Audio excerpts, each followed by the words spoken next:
पहला शिफ्ट था, पहला शिफ्ट पहला पेपर, और पेपर का रुझान आ चुका है। एनटीए ने इस बार गूगली फेंकी है और पेपर बहुत ज्यादा आसान दिया, मतलब बहुत ज्यादा, मतलब बहुत ही ज्यादा आसान। तुम ये समझो कि केमिस्ट्री जो पिछले साल त्राही त्राही मचा दिया था, इस साल केमिस्ट्री बच्चा कह रहा है कि मात्र 45 से 50 मिनट में पूरे 25 सवाल बन रहे हैं। ऊपर आसान केमिस्ट्री दिया, जो फिजिक्स भी आसान था, और बच्चा मैथमेटिक्स तक को आसान बोल रहा है। और चूंकि ये वाला पेपर इतना आसान आया है तो समझ में आ रहा है कि जैसे पिछले बार 170 से 190 के बीच में 99 परसेंटाइल सिमट गया था, इस बार इस वाला पेपर को देख के लग रहा है कि 99 परसेंटाइल आराम से 210 नंबर के आसपास जा सकता है। तो 2 अप्रैल शिफ्ट 2 हो चुका है। रुझान ये बता रहे हैं कि पेपर जनवरी अटेम्प्ट से काफी आसान है, लेकिन आज अप्रैल अटेम्प्ट का जो पहला शिफ्ट हुआ था, शिफ्ट 1, उससे थोड़ा सा मॉडरेट लेवल। ओवरऑल पेपर की डिफिकल्टी बच्चे मॉडरेट बता रहे हैं। मैथमेटिक्स मॉडरेट लेवल का है, easier compare to January attempt, सारे बच्चे कह रहे हैं। हिस्ट्री सुबह वाले शिफ्ट 1 से थोड़ा लेंदी था, बट जनवरी अटेम्प्ट से काफी आसान था। और इसमें इजी पेपर आया है बट थोड़ा कैलकुलेटिव है। बच्चा बोल रहा है 17 से 18 सवाल हुआ है, 40 99 परसेंटाइल 180 से 190 195 के आसपास। मॉडरेट है, थोड़ा इजी लेवल का, मॉडरेट लेवल का, लेकिन बड़े मिक्स विचार आ रहे हैं,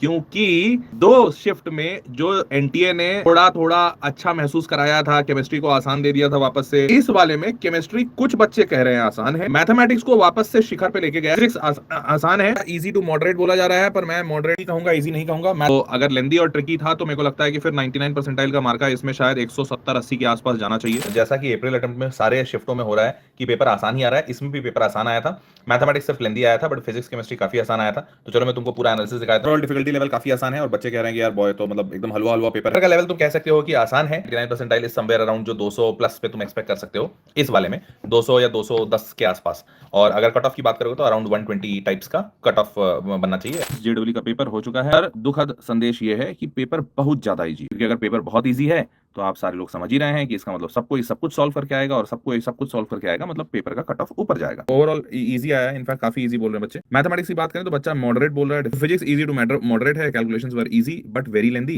लेकिन वेरी लेंदी कहने के बाद भी बच्चा 20 से 21 सवाल सॉल्व कर लिया है मात्र 50 से 60 मिनट। तो केमिस्ट्री सुपर डुपर आसान कर दिया, सिर्फ 35 से 40 मिनट में बच्चा 20 से 22 अटेम्प्ट ले लिया। तो एक्सपेक्टेड कट ऑफ मेरे को ऐसा लग रहा है कि should be somewhere around 130 types के आसपास। ये है क्विक एनालिसिस 5 अप्रैल शिफ्ट 2। मॉडरेट है पेपर का लेवल, मॉडरेट इसलिए बोल रहे हैं बच्चे क्योंकि मैथमेटिक्स में 1 घंटे का समय लग रहा है बच्चों को, इस 1 घंटे में 10 सवाल के आसपास वो बनाए हैं। ओवरऑल थोड़ा लेंदी बता रहे हैं। फिर फिजिक्स की बात करते हैं तो फिजिक्स भी इजी टू मॉडरेट है, 50 से 55 मिनट सवाल बने हैं, लेकिन सारे सवाल नहीं बने, यहाँ पे बच्चा बता रहा है। तो थोड़ा ज्यादा समय लगा है इस बार बच्चों को फिजिक्स में, तो पेपर थोड़ा सा लेंदी सारे बच्चे बता रहे हैं। अब बात करते हैं केमिस्ट्री की, तो केमिस्ट्री भी मॉडरेट था, लेकिन ये भी लेंदी डाल दिया था, थोड़ा थियोरेटिकल ज्यादा था, इनऑर्गेनिक के ज्यादा सवाल दिखे। तो मेरे को लगता है कुछ 10 नंबर और कम कर सकते हो इस पेपर में फॉर द सेम 99 परसेंटाइल, और कट ऑफ के लिए भी 10 नंबर कम कर लो जो सुबह का स्टेटस था उससे। और चैनल पर सब्सक्राइब रहना, जो भी अपडेट रहेगा बताता रहूंगा। Thanks a lot.